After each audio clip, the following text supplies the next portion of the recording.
ناظرین السلام علیکم۔ زیڈ نیوز کے نیشنل اور انٹرنیشنل نیوز میں آپ کا استقبال ہے۔ میں سلمان خان۔ آگے بڑھنے سے پہلے سرخیوں پر نظر ڈالتے ہیں۔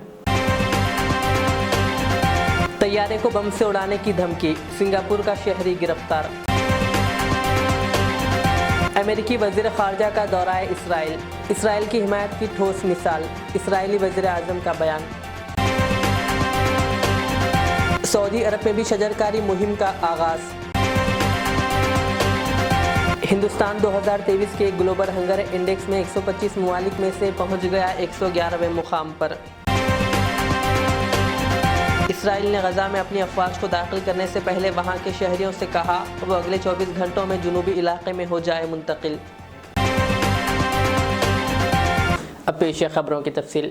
سنگاپور پولیس نے ایک آسٹریلوی باشندے کو حراست میں لے لیا جس نے طیارے کو بم سے اڑانے کی دھمکی دی تھی۔ حراست میں لیے گئے 30 سالہ آسٹریلوی باشندے پر مجرمانہ طور پر دھمکانے کا الزام عائد کیا گیا ہے اور اس حوالے سے تفتیش جاری ہے۔ ایئر لائن اسکوٹ نے ایک بیان میں کہا ہے کہ جہاز آسٹریلوی شہر پر جا رہا تھا جب دھمکی ملنے پر اس کو سنگاپور واپس لایا گیا۔ طیارے کو واپس اتارنے کے لیے سنگاپور ایئر فورس کا الرٹ کیا گیا اور ایمرجنسی سروس بھی ایئرپورٹ پہنچائی گئی۔ ای میل کے ذریعے بھیجے گئے بیان میں اسکوٹ ایئر لائنز نے کہا کہ بم کی دھمکی کے بعد احتیاطی تدابیر کے طور پر طیارے کو واپس لانے کے احکامات اس وقت دیے گئے جب وہ 1 گھنٹے کی پرواز کر چکا تھا۔ ایئر لائنز نے اس حوالے سے مزید کوئی تفصیل جاری نہیں کی۔ سابق امریکی صدر ڈونالڈ ٹرمپ کو اپنی جماعت کے ارکان کی جانب سے اس بیان پر سخت تنقید کا سامنا ہے جس میں انہوں نے حماس کے حملے کے بعد اسرائیلی وزیر اعظم سے مایوسی کا اظہار کیا تھا۔ سابق صدر ٹرمپ نے ایک ریلی کے دوران کہا کہ سن 2020 میں جب امریکہ نے ایرانی جنرل قاسم سلیمانی کو ڈرون حملے میں قتل کیا تو اس سے قبل اسرائیلی وزیر اعظم نے ہمیں مایوس کیا۔ لبنان میں موجود ایرانی حمایت یافتہ جنگجو گروپ حزب اللہ کو اسمارٹ قرار دیتے ہوئے ان کا کہنا تھا کہ اسرائیلی رہنماؤں کو اپنا کھیل آگے بڑھانے کی ضرورت ہے۔ جمعرات کے ایک انٹرویو میں ڈونلڈ ٹرمپ نے اسرائیل پر اپنی تنقید میں مزید کہا کہ نتنیاہو گزشتہ ہفتے غزہ سے ہونے والے حملوں کے لیے تیار نہیں تھے۔ ریپبلکن پارٹی سے تعلق رکھنے والے فلوریڈا گورنر نے ٹرمپ کے بیان پر کہا کہ یہ وقت اپنی اتحادی پر حملہ آور ہونے کا نہیں ہے۔ اسرائیل کے وزارت اطلاعات نے ڈونلڈ ٹرمپ کے بیان پر ناراضگی اظہار کرتے ہوئے کہا کہ یہ شرمناک ہے سابق امریکی صدر رہنے والا شخص ایسا پروپیگنڈا کرے جس سے اسرائیلی عوام اور فوج کے حوصلے پست ہو۔ اسرائیلی وزیر اعظم نتنیاہو کے دفتر نے سابق امریکی صدر کے بیان پر کوئی تبصرہ نہیں کیا۔ اپنے انٹرویو میں ڈونلڈ ٹرمپ نے کہا کہ ایرانی جنرل قاسم سلیمانی کو قتل کرنے کے لیے امریکہ منصوبے میں شرکت سے نتنیاہو نے آخری وقت میں انکار کر دیا تھا۔ گزشتہ ہفتے ہونے والے حملے کو روکنے میں انٹیلیجنس کی ناکامی پر سابق امریکی صدر نے کہا اسرائیلیوں کو خود تیار رکھنا چاہیے تھا۔ ان کا کہنا تھا کہ وہ ایک بڑی فوج سے لڑ رہے ہیں اور ان کو خود کو اس کے لیے تیار رکھنا چاہیے، ان کو اپنا کھیل آگے بڑھانا ہے۔ انہوں نے اسرائیل کے شمال میں موجود حزب اللہ کے جنگجو کو حملہ نہ کرنے کے لیے خبردار کرنے کے لیے اسرائیلی وزیر دفاع کے بیان پر تنقید کرتے ہوئے ان کو احمق قرار دیا۔ سویڈن کی ایک عدالت نے پہلی مرتبہ ایک شخص کو 2020 میں قرآن کریم کو نظر آتش کرنے کے مذہبی منافرت کو ہوا دینے کا مجرم قرار دیا ہے۔ یہ سزا رواں برس کے آغاز میں قرآن کریم کو نظر آتش کی ایک لہر کے بعد سامنے آئی ہے۔ اس واقعے نے بین الاقوامی غم و غصے کو جنم دیا تھا اور سویڈن کو ایک ترجیحی ہدف بنایا تھا۔ ملک کی انٹیلیجنس ایجنسی کو دہشت گردی کا الرٹ جاری کرنا پڑا۔ سویڈش حکومت نے بے حرمتی کی مذمت کی لیکن ملک کی آزادی اظہار وسیع قوانین کو برقرار رکھا۔ وسطی سویڈن میں کورٹ نے 27 سالہ شخص کو نسلی گروہ کے خلاف احتجاج کا مجرم قرار دیا اور کہا کہ اس کے اقدام نے اسلام کو بطور مذہب نہیں بلکہ مسلمانوں کو نشانہ بنایا۔ اس شخص نے کسی غلط کام سے انکار کرتے ہوئے کہا تھا کہ اس کا یہ عمل بطور مذہب اسلام پر تنقید ہے، تاہم عدالت نے اس دلیل کو مسترد کر دیا۔ عدالت نے ایک بیان میں لکھا کہ عدالت نے محسوس کیا کہ اس طرح کے مواد والی ویڈیو کے لیے منتخب کردہ موسیقی کو مسلمانوں کے خلاف ان کے عقیدے کے لیے خطرے کے سوا کسی اور طرح سے تعمیر نہیں کیا جا سکتا۔ عدالت نے کہا کہ ویڈیو کا مواد اور اس کی اشاعت سے یہ واضح ہے کہ مدعا علیہ کا بنیادی مقصد دھمکیوں اور توہین کے اظہار کے علاوہ اور کچھ نہیں ہو سکتا۔ اسرائیل نے غزہ میں اپنی افواج کو داخل کرنے سے پہلے وہاں کے شہریوں سے کہا کہ وہ اگلے 24 گھنٹوں میں جنوبی علاقے میں منتقل ہو جائیں۔ غیر ملکی خبر رسائی ادارے کے مطابق اقوام متحدہ کے ترجمان نے ایک بیان میں کہا ہے کہ اسرائیلی فوج نے عالمی ادارے کو جمعہ کی صبح اطلاع دی کہ غزہ کے شمال میں رہنے والے 11 لاکھ باشندوں کو جنوب کی طرف جانے کا الٹیمیٹ دیا گیا ہے۔ میڈیا رپورٹ کے مطابق فوج نے اس انتباہ کے حوالے سے فوری طور پر کوئی تبصرہ نہیں کیا۔ اسرائیل نے غزہ کی سرحد پر اپنی ٹینکوں کو جمع کرنا شروع کیا ہے اور جیٹ طیاروں سے بھی بمباری جاری رکھی ہوئی ہے۔ گزشتہ سنیچر کو فلسطین کے اکثریت پسند گروپ حماس کی جانب سے اسرائیل پر ہزاروں راکٹ داغے جانے کے بعد غزہ پر بمباری میں 500 بچے سمیت 1500 سے زائد افراد مارے جا چکے ہیں۔ اقوام متحدہ کے ترجمان کے مطابق عالمی ادارے اتنی بڑی تعداد میں شہریوں کی منتقلی کو تباہ کن انسانی بحران پر منتہج ہوئے بغیر ناممکن سمجھا جاتا ہے۔ بیان میں کہا گیا ہے کہ اقوام متحدہ ایسے کسی بھی حکم کو واپس لینے کی اپیل کرتا ہے جو پہلے سے جاری المیہ کو مزید تباہ کن صورتحال میں بدل سکتا ہے۔ ترجمان کے مطابق اسرائیلی فوج کا حکم اقوام متحدہ کے تمام اسٹاف اور ان کے زیر انتظام شیلٹرز، اسکولوں، طبی مراکز اور کلینکس پر بھی لاگو کیا گیا ہے۔ رویٹرز نے اقوام متحدہ کے نیو یارک میں مشن سے اس حکم پر تبصرہ کرنے کے لیے رابطہ کیا، تاہم فوری طور پر کوئی جواب موصول نہیں ہوا ہے۔ حماس کے اسرائیل پر گزشتہ ہفتے کیے گئے حملوں میں 1300 افراد مارے گئے تو اس ملک کی تاریخ کا سب سے بڑا حملہ سمجھا جاتا ہے۔ غزہ کی آبادی 23 لاکھ کے لگ بھگ ہے، جہاں اسرائیل کی بمباری سے بڑے پیمانے پر بڑی تباہی پھیلی ہے۔ اسرائیلی وزیر اعظم نتن یاہو نے کہا کہ امریکی وزیر خارجہ اینتونی کا اسرائیل دورہ امریکہ کی اسرائیل کی حمایت کی ٹھوس مثال ہے۔ امریکی نیوز ایجنسی کے مطابق انہوں نے حماس کی اکثریت پسند گروپ داعش کو گروپ سے موازنہ کیا۔ نتن یاہو نے کہا کہ جس طرح داعش کو کچل دیا گیا تھا اسی طرح حماس کو بھی کچل دیا جائے گا۔ امریکی وزیر خارجہ اینتھونی بلنکن نے امریکہ کی حمایت کا اعلان کیا ہے۔ انہوں نے کہا کہ میں اپنے ساتھ جو پیغام لایا ہوں یہ ہے کہ آپ خود اپنی دفاع کے لیے کافی مضبوط ہو سکتے ہیں، لیکن جب تک امریکہ موجود ہے آپ کو کبھی اپنا دفاع نہیں کرنا پڑے گا۔ اسرائیل اور حماس کے درمیان جمعرات کو جنگ مزید شدت اختیار کر گئی جب امریکی وزیر خارجہ اینتھونی بلنکن نے اسرائیل کا دورہ کر کے مکمل یکجہتی اور فلسطینی شہریوں کو تحفظ کے لیے تحمل مجازی سے کام لینے پر زور دیا۔ فرانسیسی خبر رساں ایجنسی کے مطابق حماس کے اکثریت پسندوں نے 1200 اسرائیلی شہریوں کو ہلاک کر تقریباً 150 افراد کو یرغمال بنا رکھا ہے، جس کے بعد اسرائیلی فوج نے بھی جوابی کارروائی کرتے ہوئے حماس کو نشانہ بنایا۔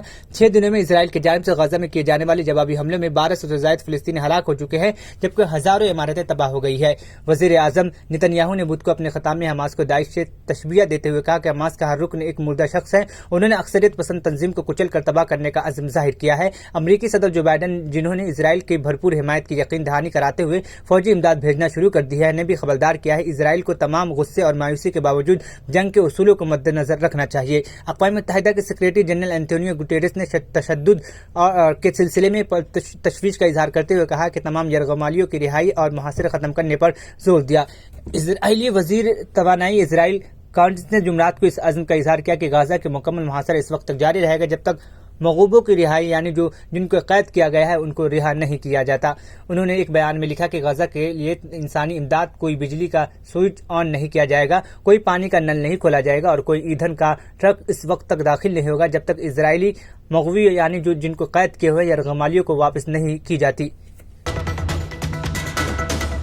سعودی وزیر ماحولیات و پانی زراعت انجینئر عبدالرحمان نے مملکت میں شجرکاری مہم کا آغاز کر دیا۔